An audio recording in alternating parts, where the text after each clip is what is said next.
बार फिर से आपको आंकड़े दिखा देते हैं जिससे आप समझ जाएंगे कि वोट शेयर, वोट परसेंटेज क्या कह रहा है छत्तीसगढ़ में। कुछ देर का इंतजार है, 3-4 मिनट का इंतजार है, जिसके बाद राजस्थान के आंकड़े आपके सामने आने शुरू होंगे। लेकिन छत्तीसगढ़ के आंकड़े एक बार फिर से आपको दिखा देते हैं। Vote share Bharatiya Janata party और कांग्रेस 1% का फासला है।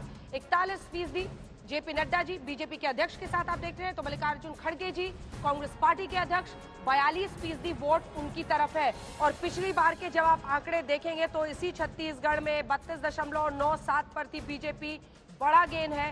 कांग्रेस 43.04 से फिसली है, 42% वोट के आसपास उनको मिल रहा है। सीटों पे अगर आप नजर डालें तो आंकड़ा ऐसा है जिसमें 46 टॉप एज है। अब हम सीट आपको दिखा देते हैं। भारतीय जनता पार्टी के लिए जो टॉप एज है सीट का 46, वो 46 ही सीटें चाहिए यहाँ सरकार बनाने के लिए 90 में से, तो 46 सीटें टॉप एज है उनकी। लेकिन वही 50 तक जाता हुआ मामला दिख रहा है कांग्रेस पार्टी के लिए। 36 से 46 के बीच बीजेपी दिखाई दे रही है। तो वहीं दूसरी तरफ अगर आप कांग्रेस पार्टी को देखेंगे तो कांग्रेस पार्टी सरकार बनाती हुई दिख रही है। और ये देखिए मल्लिकार्जुन खड़गे जी आ गए 40 से 50 के बीच में। मैंने पूछा प्रदीप गुप्ता जी से कि टाई तो यहाँ नहीं हो जाएगा, और हमें पता चला है कि आपकी जो ससुराल है वो छत्तीसगढ़ में है? जी बिल्कुल सही।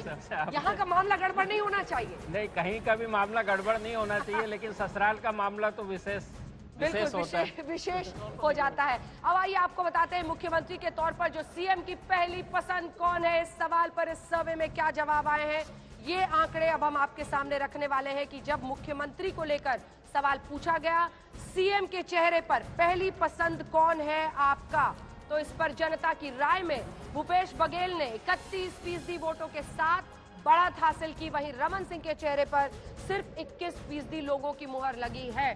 तो ये वो आखिरी हिस्सा है छत्तीसगढ़ का, जिसके बाद हम जाने वाले हैं राजस्थान पर। लेकिन मुख्यमंत्री के तौर पर भूपेश बघेल का चेहरा आप देख रहे हैं यहाँ पर, जो 31% वोट, और इसीलिए मान रहे हैं प्रदीप गुप्ता और ये सर्वे इशारा कर रहा है कि एंटी इनकम्बेंसी यानी सत्ता विरोधी लहर वो भूपेश बघेल के खिलाफ नहीं थी, और इसीलिए 40 से 50 सीटों के बीच में वो सरकार बनाते हुए छत्तीसगढ़ में दिखाई दे रहे हैं। हालांकि वोट प्रतिशत अगर आप देखिए तो आज तक एक्सिस माई इंडिया का ये एग्जिट पोल बताता है कि 42% वोट जा रहे हैं कांग्रेस पार्टी की तरफ, तो 41% बीजेपी की तरफ। बीजेपी की सीटों का अनुमान है 36 से 46, तो यहाँ पर 40 से 50।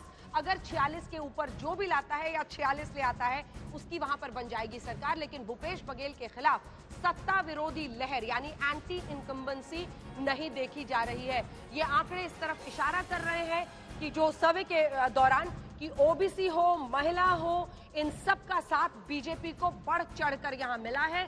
12,000 जो विवाहित महिलाएं उनको देने का जो स्कीम बीजेपी ने अनाउंस किया था विवाहित महिलाओं को, वो बढ़त दे रहा है। महिलाएं बड़े पैमाने पर आई हैं। गरीब लोगों को 500 रुपए में सिलेंडर, 10,000 भूमिहर मजदूरों को 10,000 पैसा देना,